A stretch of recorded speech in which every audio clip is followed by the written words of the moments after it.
స్థానిక సంస్థల ఎన్నికల్లో బీసీలకు 42% రిజర్వేషన్లు కల్పిస్తూ మంత్రివర్గం నిర్ణయం తీసుకోవడం హర్షణీయం అన్నారు ప్రభుత్వ విప్ ఆదిమూలపు శ్రీనివాస్. 2018 పంచాయతీరాజ్ చట్టాన్ని సవరిస్తూ ఆర్డినెన్స్ తీసుకురావాలని కేబినెట్ నిర్ణయించడాన్ని స్వాగతిస్తున్నామన్నారు. కామారెడ్డి డిక్లరేషన్ కు అనుగుణంగా ఇచ్చిన మాటను సీఎం రేవంత్ రెడ్డి నిలబెట్టుకున్నారని తెలిపారు.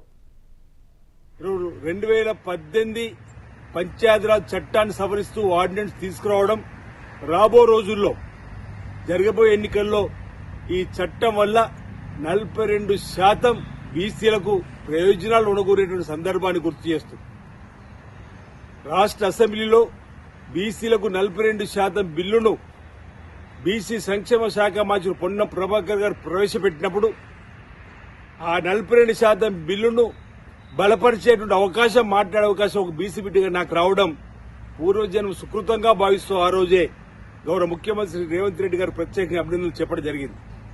ఈరోజు రాష్ట్ర శాసనసభలో బిల్లును ఆమోదింప చేసుకుని కేంద్ర ప్రభుత్వానికి పంపిస్తే ఇప్పటి వరకు కేంద్ర ప్రభుత్వం ఆ 42% సంబంధించిన దానిపైన తమ చిత్తశుద్ధిని నిరూపించుకోలేరు. కేంద్ర ప్రభుత్వం దీనిపైన ఊసే పలికిన సందర్భంలో బీజేపీ, బీఆర్ఎస్ పార్టీలు రెండూ కూడా మా ముఖ్యమంత్రి శ్రీ రేవంత్ రెడ్డి గారిని అభినందించాలి, స్వాగతించాలి. మీరు ప్రత్యేకంగా మా ముఖ్యమంత్రికి అభినందనలు చెప్పి మీ చిత్తశుద్ధిని నిరూపించుకోవాల్సిందిగా కోరుతా ఉన్నా. సాటి బీసీ బిడ్డగా బీసీ సంఘాలందరికీ విజ్ఞప్తి చేస్తున్నా. మనం జంతర్ మంతర్లో ధర్నాలు చేసిన రోజు దేశవ్యాప్తంగా సుమారు 60 మంది ఎంపీలు ఇండియా కూటమిలోని అన్ని పార్టీల వచ్చి కూడా మనకు మద్దతు చెప్పిన రోజు